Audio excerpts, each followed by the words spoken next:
호세아 10장 11절부터 15절입니다.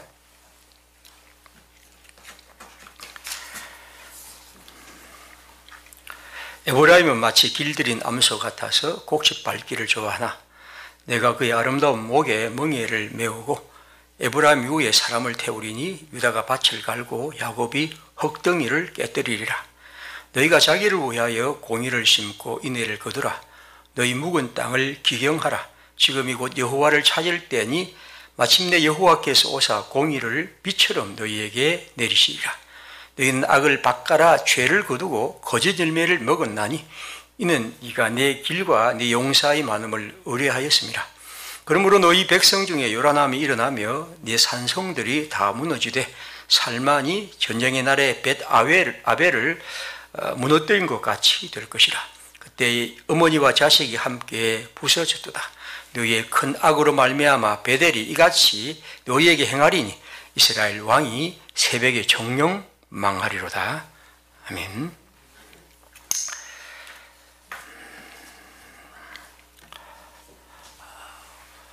오늘은 2003년 우리 교회가 세워진 지 17년이 되는 평화교회 설립주일입니다. 그리고 1917년 종교개혁이 일어난 503년 되는 날입니다.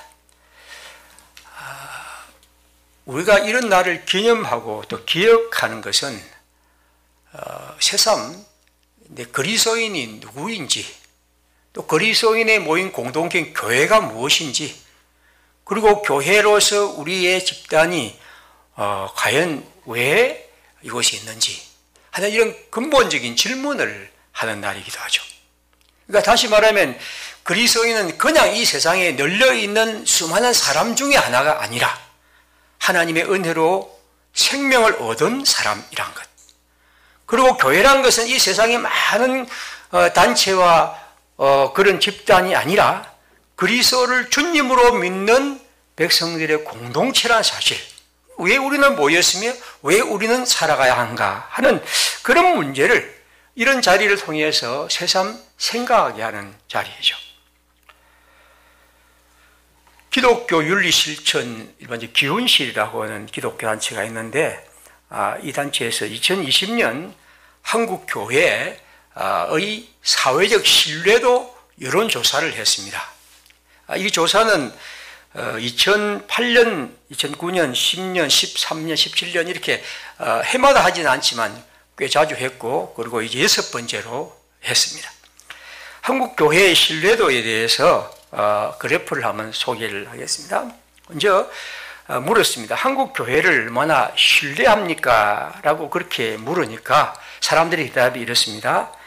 신뢰한다, 매우 신뢰한다, 약간 신뢰한다 뒤에서 31.8%가 그렇게 했습니다. 그러면 신뢰하지 않는다, 별로 신뢰하지 않는다, 전혀 안 한다 하는 게 63.9%입니다. 굉장히 많이 차이 나죠. 오차범위 한참 지나서 일반적으로 기독교인들은 밖에 서양 사람들은 교회를 신뢰하지 않는다 됐습니다. 심지어 특별히 무종교, 종교를 갖지 않는 사람들 보면 무려 78%가 교회를 신뢰하지 않는다 그렇게 답을 했습니다. 우리가 아마 이런 것은 살아가면서 많이 느끼는 바이죠. 교회를 신뢰하지 않는 그런 거죠. 그러면 이제 좀 더 구체적으로 목사에 대해서 어떻게 생각하는가? 목사에 대해서 얼마나 신뢰하는가? 이제 다음 그래프를 보겠습니다. 보면 신뢰한다는 것이 30% 되고 불신한다는 것이 68%입니다. 그러니까 목사에 대한 신뢰. 그러니까 우리가 여러분 다 저도 목사입니다. 목사님 하면 그래도 그래도 좀 믿어야 한다 이렇게 생각하지 않습니까?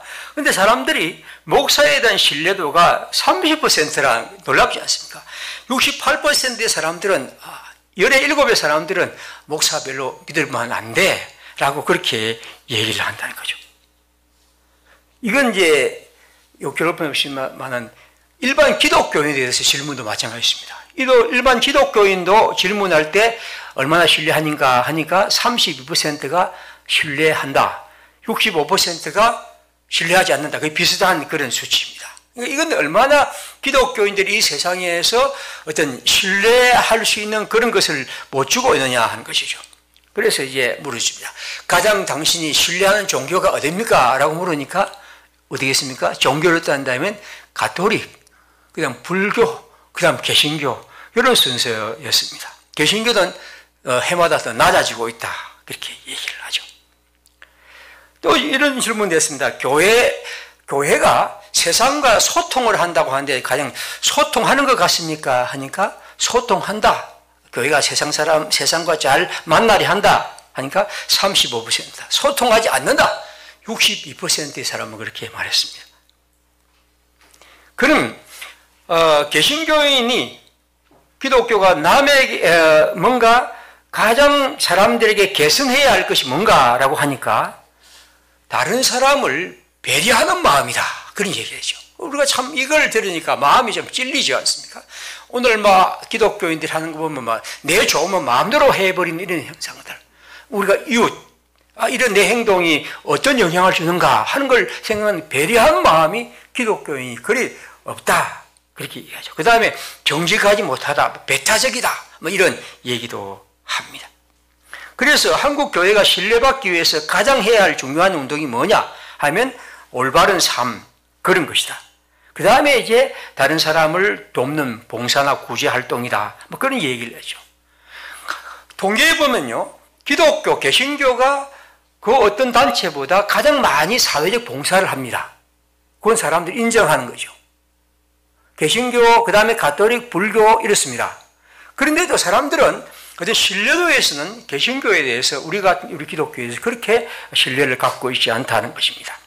다시 말하면 우리에게 필요한 것은 이제 올바르고 정직한 삶, 또 남을 생각하는 이런 마음이 기독교에게 왜 중요하다는 것을 그런 새삼스럽게 이 통계는 말합니다.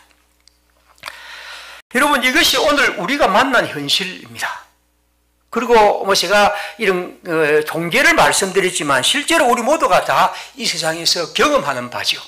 기독교인을 대하는, 교회를 대하는 사람들의 모습과 마음들, 우리가 그 사람들을 향하여 탓할 수 없는 그런 입장인 걸 우리는 잘 알고 있습니다.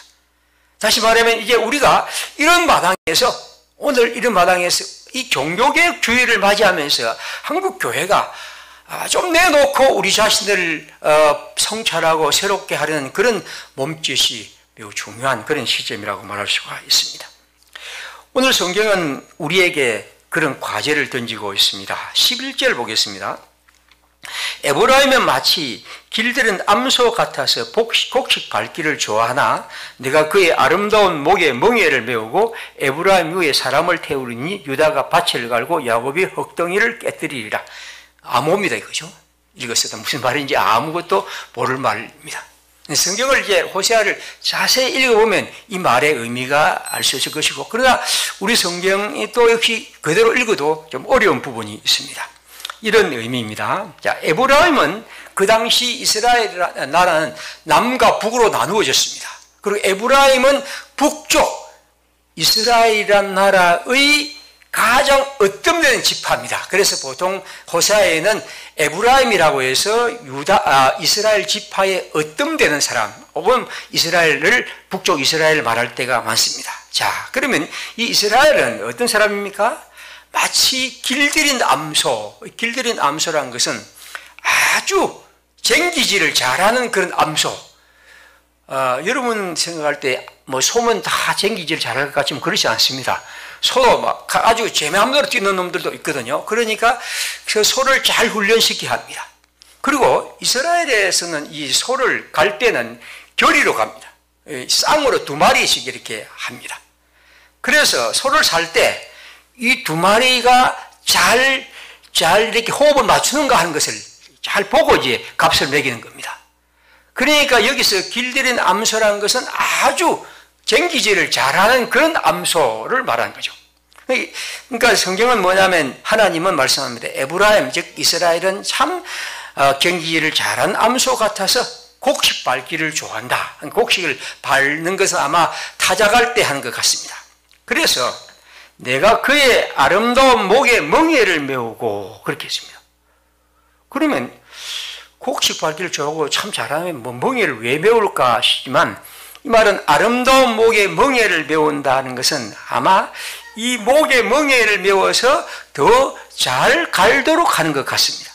그래서 에브라임 위에 사람을 태우리니, 요 말은 대부분의 성경은 이렇게 번역을 하지 않고 에브라임이 그 뭐랄까요, 수레나 또 이런 것들을 이제 메운다, 그런 의미, 수레를 메운다, 그러니까 그 쟁기를 맨다, 그런 의미와 같습니다. 그러니까 하나님이 에브라임은 참 일을 잘하는 또 암소이긴데, 이 하나님이 그에게 멍에를 매게 해서 그에게 그 일을 할 수 있도록 이제 그 길을 가게 한다는 겁니다. 보통 우리는 멍에 하면 별로 안 좋아하지 않습니까? 멍에. 근데 마태복음 11장 28절에 수고하면 무거움 진진이 하더라 다 내게로 오라. 내가 너희를 쉬게 하리라. 나는 마음이 온유하고 겸손하니 나의 멍에를 메고 내게 배우라. 그리하면 너희 마음이 쉼을 얻으리니 이는 내 멍에는 쉽고 내 짐은 가볍다. 예수님의 말씀에 보면 이 멍에란 것이 단지 아주 안 좋은 것만은 아닙니다. 그러니까 이 암소는 멍에를 매야 하는데 하나님이 지으신 멍에를 통해서 그 길을 잘 가도록 그렇게 하나님이 하신다는 것입니다. 자, 그렇게 하고 나서 하나님이 이제 말씀합니다. 이렇게 하고 나서 이제 에브라임과 유다, 아마 이것은 남과 북 두 나라가 같은 멍에를 메고 하나님 일을 잘 할 수 있도록 한다는 그런 예언자의 마음을 아마 담은 것 같습니다. 제가 볼 땐 그런 의미를 갖습니다. 자, 그렇게 하면서 하나님은 이제 12절에 말씀합니다. 에브라임은 참 훈련된 암소기 때문에 이 하나님이 더 잘하도록 아름다운 목에 멍에를 메어 주어서 그들이 이제 멍에를 메고 그 밭을 갈듯이 하나님의 일을 하도록 그렇게 불렀습니다. 아주 긍정적 의미를 씁니다. 12절입니다. 그래서 하나님이 말씀하죠. 그러므로 너희 잘 훈련된 너희에게 이제 하나님이 멍에를 메어 주셨으니 너희는 자기 자신을 위하여 공의를 심고 정의를 심고 이래, 즉 사랑을 거두라는 거죠. 밭을 가는 소처럼 정의를 이 땅에 심어서 사랑을 거두라. 그런 의미에서 묵은 땅을 갈아엎고 그렇게 쟁기질을 하라는 겁니다. 그래서 우리가 지금 여호와를 찾게 될 때 하나님이 오사 너희에게 공의를 비처럼 내려서 그 열매를 잘 맺게 해 주실 것이라는 거죠. 12절은 하나님의 기대입니다. 하나님은 이스라엘이, 즉 이들이 이렇게 하나님의 멍에를 메고 잘 훈련된 암소처럼 그렇게 밭을 갈고 공의를 심고 의를 따라 살아고 사랑을 거두는 그런 사람으로 그 길을 가게 하시고 그런 기대를 하고 계십니다. 그런데 어떻습니까? 13절입니다. 어떤 일이 일어났습니까? 너희는 악을 바꿔라 죄를 거두고 거짓 열매를 먹었다. 정의를 심고 사랑의 열매를 거두어야 할 그들이 악을 밭을 가라 죄를 거두고 거짓 열매를 먹어버리다는 거예요. 이 어처구니 없는 일이 지금 일어났다는 거죠. 하나님이 기대하시는 것과 정반대의 일이 지금 그들에게 13절에 일어났습니다. 그래서 하나님은 이제 13절 이하에 어떻게 말씀합니까? 그들에 대해서 하나님의 심판을 선언합니다. 요란함이 일어나고 무너지고 전쟁이 일어나고 그리고 어머니와 자식이 함께 부서지고 그리고 큰 악으로 멸망할 것이고 이스라엘 왕이 새벽에 정령 망하게 될 것이라 말씀합니다. 하나님은 에브라임을 훈련된 호로 생각하여 기대를 갖고 멍에를 매게 하셨습니다. 그리고 땅을 잘 갈아엎어서 정의를 심어서 사랑의 열매를 맺도록 하셨습니다. 하지만 그들은 오히려 악을 바꿔라서 거짓을 거두었고 그 결과 주님은 그 나라에 큰 형벌을 내리시는 장면, 이것이 오늘 성경이 말씀하는 것입니다. 그리고 오늘 우리가 이 성경을 읽으면서 하나님이 오늘 우리 시대에 이 땅의 교회에 이런 기대를 갖고 계시지 않았을까? 이렇게 하나님께서 한국 교회에 크게 은혜 주시고 부흥케 하시고 이 땅 어느 지구의 어느 나라보다도 하나님의 교회를 이렇게 만드셨는데, 그러나 그를 통해서 하나님은 당신이 말씀하시는 정의, 즉 하나님의 뜻을 따라 하나님의 나라가 이루어지기를 이 교회를 통해서 기대하셨지만, 그러나 거짓과 불의한 것들이 열매 맺고 그래서 하나님이 지금 우리에게 이러저런 큰 심판과 고통과 부끄러움과 이 바닥에 떨어진 신뢰와 같은 이런 것들을 주시지 않았을까? 저는 이 성경을 읽으며 그런 생각을 지울 수가 없습니다. 오늘 종교개혁 기념주일을 맞이하여 오늘 우리가 이 호세아에서 나타난 하나님의 가슴 아픈 현실이 오늘 우리의 것이 아닐까 하는 생각을 갖습니다. 성경은 말씀합니다. 하나님은 하나님의 사람들을 향하여 주님의 교회 공동체를 향하여 너희의 땅을 갈아엎어서 정의를 심어 사랑을 거두어라. 정의, 즉 하나님의 뜻을 따라 살아가고 그것을 통해서 하나님이 주시는 사랑을 거두어가는 것, 그것입니다. 그러나 우리는 불의와 부정과 거짓, 이런 혐오스러운 존재가 되지 말아야 하는 것이죠. 하나님은 그런 교회를, 그런 자들을 끝내 버리실 것이라고 말합니다. 하나님이 이스라엘을 버리신 것처럼 오늘도 우리가 하나님의 뜻과 달리 살아가게 되면 하나님은 그를 단호히 버리실 것임을 말씀합니다. 주님은 우리를 향하여 12절에 말씀하십니다. 너희는 자기를 위하여 공의를 심고 인애를 거두라. 정의를 심고 사랑의 열매를 거두어라. 주님이 오늘 우리에게 주시는 말씀입니다. 우리가 참으로 해야 할 일은 바로 우리의 것을 갈아엎고 거기에서 하나님의 의로운 뜻을 심고 그걸 통해 하나님께서 우리에게 내신 사랑과 인애를 거두어가는 것이죠. 여러분, 호세아에는 이 공의와 인애가 참 많습니다. 6장 6절이죠. 나는 인애를 원하고 제사를 원하지 아니하며 번제보다 하나님을 아는 것을 원하노라. 내가 네게 장가들어 영원히 살되 공의와 정의와 은총과 긍휼히 여김으로 네게 장가들어 진실함으로 네게 장가들리니 네가 여호와께 알리라. 하나님은 이 호세아의 표현을 따르면 하나님이 우리와 결혼을 하시겠다고 말씀합니다. 하나님은 신랑이고 우리는 신부로서 주님께서 이렇게 말씀하고 공의와 정의와 은총과 긍휼은 마치 신부에게 지불하는 신부의 값과 같은 것이라고 하나님이 스스로 자기 자신의 값을 그렇게 쳐주시는 것이죠. 오늘 우리가 하나님의 백성들로서 다시 우리 자신과 우리 교회 공동체가 여기 하나님이 말씀하시는 정의를 심고 사랑을 거두는 일, 이것을 다시 우리 마음속에 새로 세워가야 합니다. 2020년 오늘 우리 교회가 이 땅에서 심어야 할 정의, 즉 하나님의 뜻은 무엇일까? 또 그것 속에서 우리가 거두어야 할 하나님의 사랑은 무엇일까? 저는 그것을 지난 시간에 말씀드린 것처럼 우리가 이제 이 교회의 여성의 문제에 대해서 교회는 이제 새롭게 각성하고 우리가 이 일에 마음을 쏟아야 한다고 저는 생각합니다. 이것이 우리의 중요한 과제로 여러분에게 제시합니다. 몇 분 동안 제가 정광훈 씨를 얘기했지만 정광훈 씨에 대해서 우리가 꼭 얘기할 건 없습니다만 그가 했던 혹은 또 그 비슷한 사람들이 말했던 이 여성 혐오에 대한 이 기독교의 목사들의 얘기는 이 교회에게 너무 참 슬프고 부끄러운 것을 바랄 수가 없죠. 무슨 일이 있으면 마누라랑 상의하면 절대 안 된다. 여자가 하는 말 절반은 사탄의 말이라서 사람의 말솜씨로는 이길 수가 없다. 마누라는 에덴 동산부터 사고를 쳐 선악과를 따먹어서 세상을 이렇게 만들었다. 여러분, 이게 어떻게 목사가 할 수 있는, 설교단에 할 수 있는 얘기입니까? 이건 그냥 자기들 술집에서 그냥 얘기할 수 있는 얘기는 몰라도, 아니 고구마같이 생긴 사람은 순종하면요 인류 남편 데리고 살 수 있어요. 그거 모르나? 여러분 딸내미 키우는 딸내미를 잘 보세요. 순종을 가르치세요.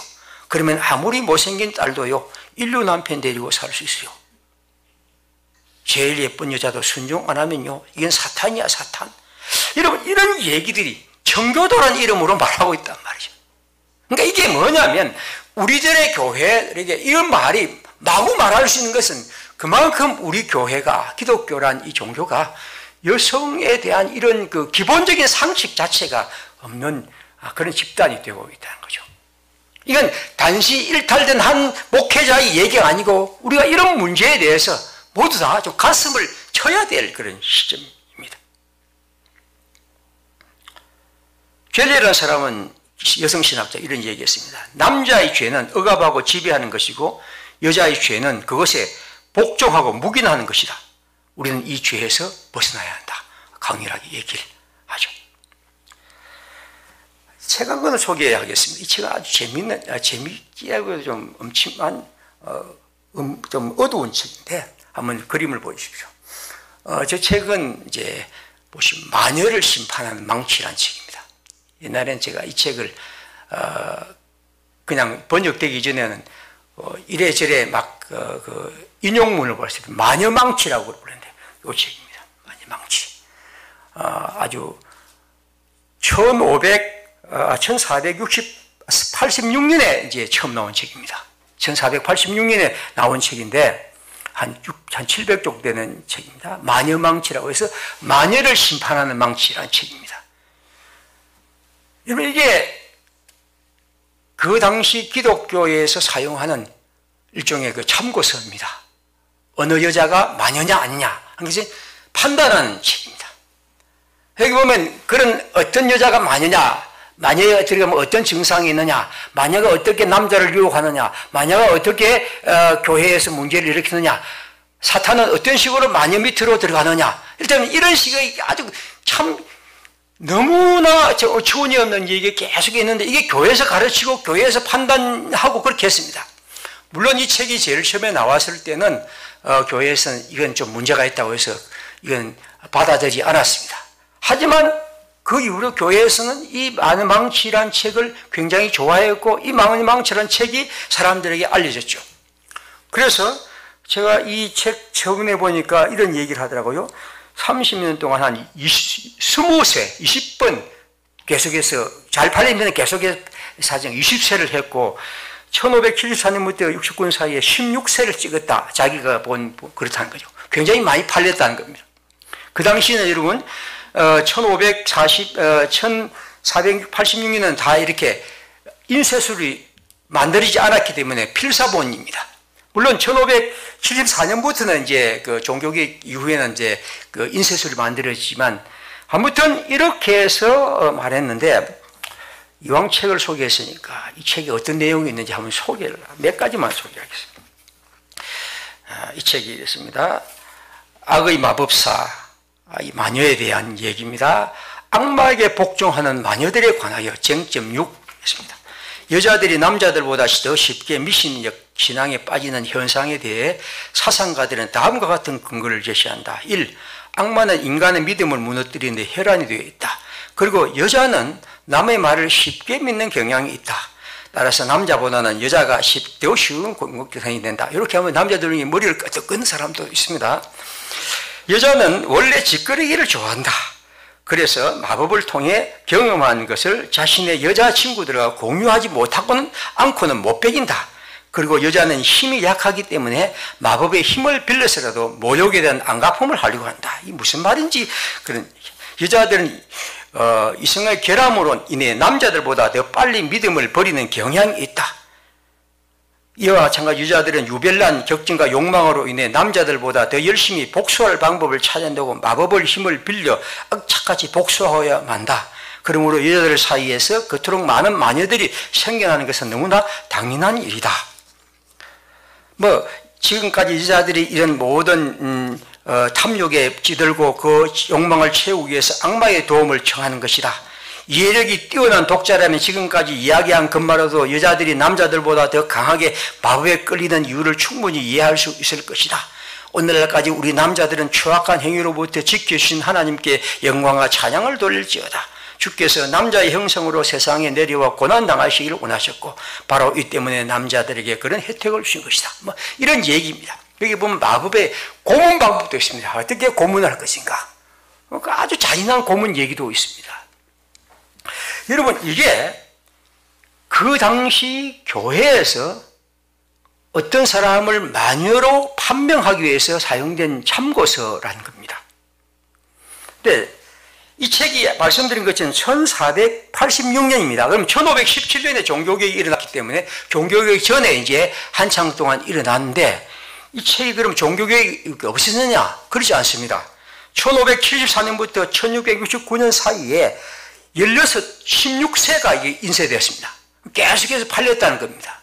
왜 팔렸느냐 하면, 자, 종교개혁이 일어나니까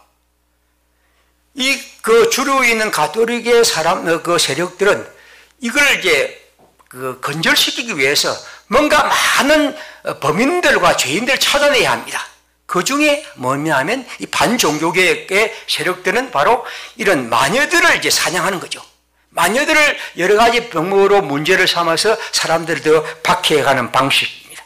물론 뭐 개신교도 여기에 뭐 비슷한 식으로 그렇게 대응하기도 했죠. 제가 오늘 말씀드린 것은 이런 극단적인 얘기 넘어서서 교회 안에는 이 여성에 대한 이런 혐오와 이런 것이 꽤 긴 역사를 이어왔다는 것입니다.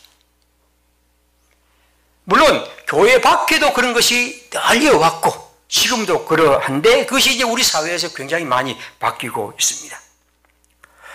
종교개혁 기념주의를 맞이하고 우리 교회의 설립주의를 맞이하면서 우리 당회에서 함께 의논하면서 여성 안수 제도를 우리 교단에서 도입해야 한다는 것입니다.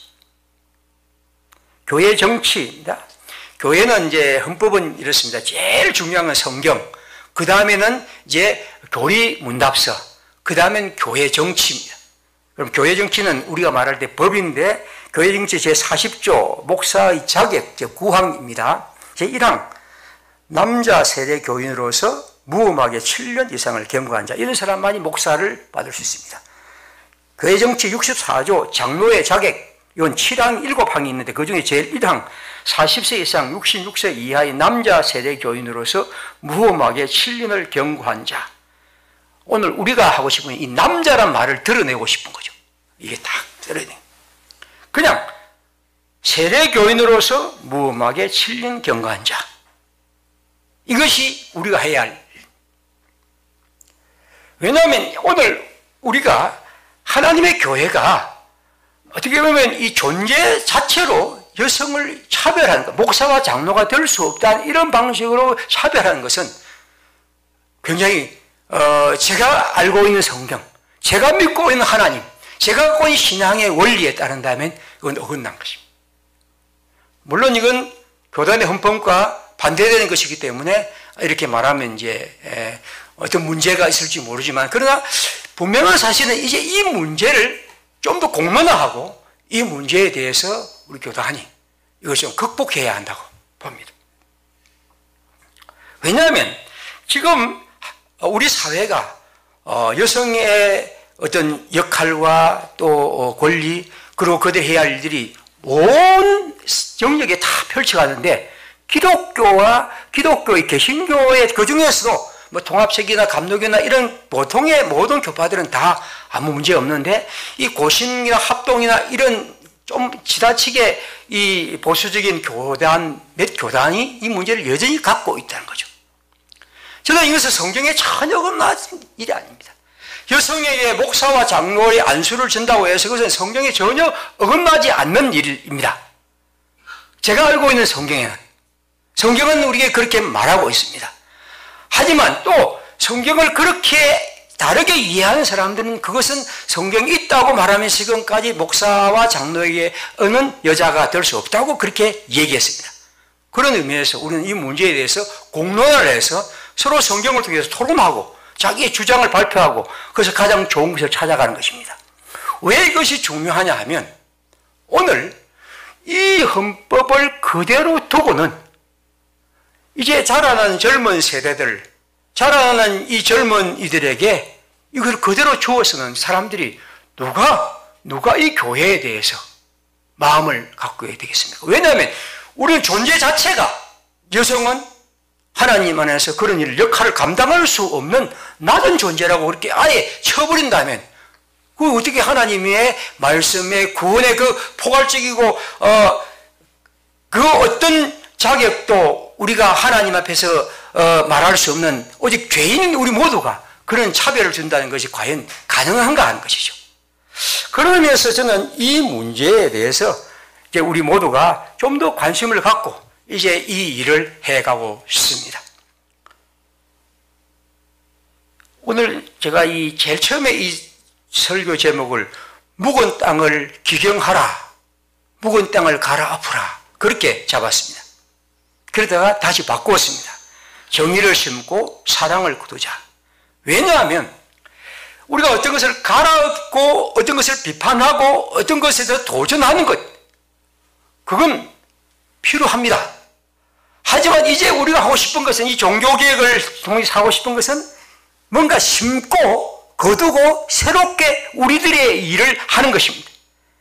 우리가 읽었던 예레미야 1장 10절에 보라, 내가 너를 여러 나라와 여러 왕국 위에 세워 네가 그것들을 뽑고 파괴하며 파멸하고 넘어뜨리며 건설하고 심게 하였느니라. 뽑고 파괴하고 파멸하고 넘어뜨리는 것 중요합니다.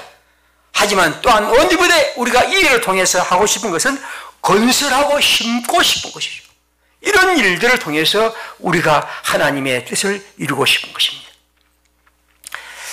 여러분, 이 비판하는 것과 도전하는 이런 것은 굉장히 어떻게 보면 좀 쉬울 수도 있습니다. 혁명 이런 건 단번에 할 수 있는 일입니다.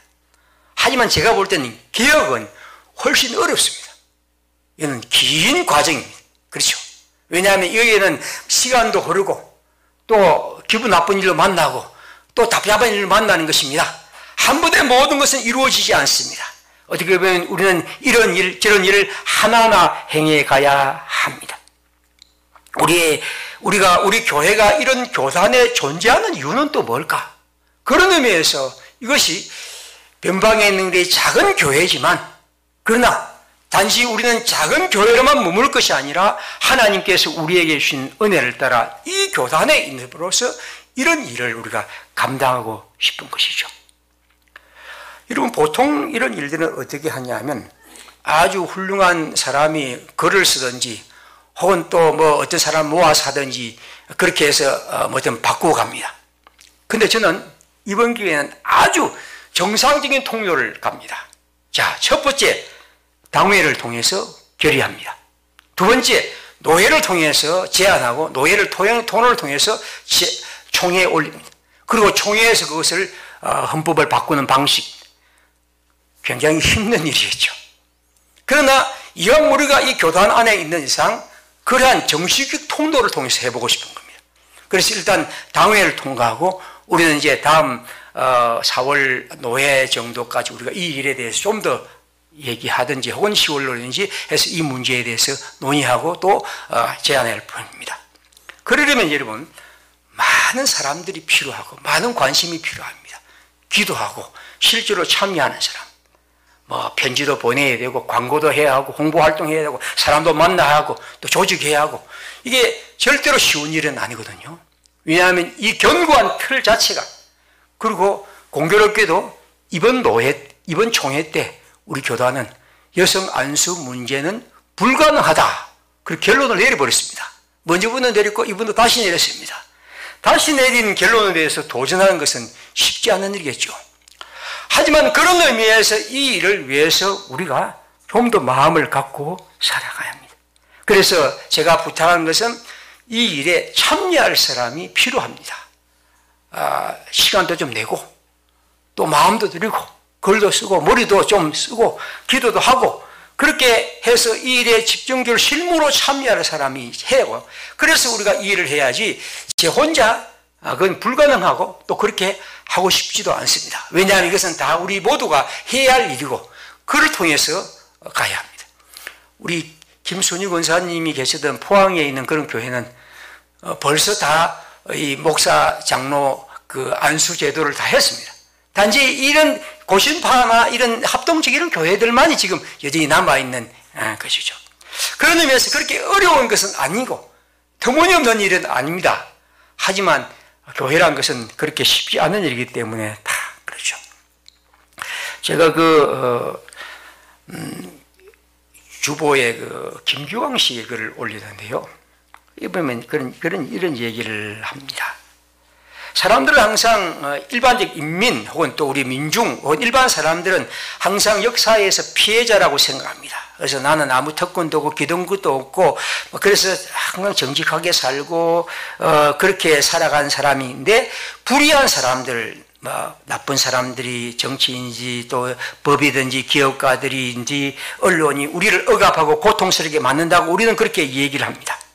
그런데 중요한 것 하나가 빠져 있는데, 왜 우리의 불의한 사회가 지속하느냐 하면 결국 다수의 사람들이 그것을 반대하지 않았기 때문입니다.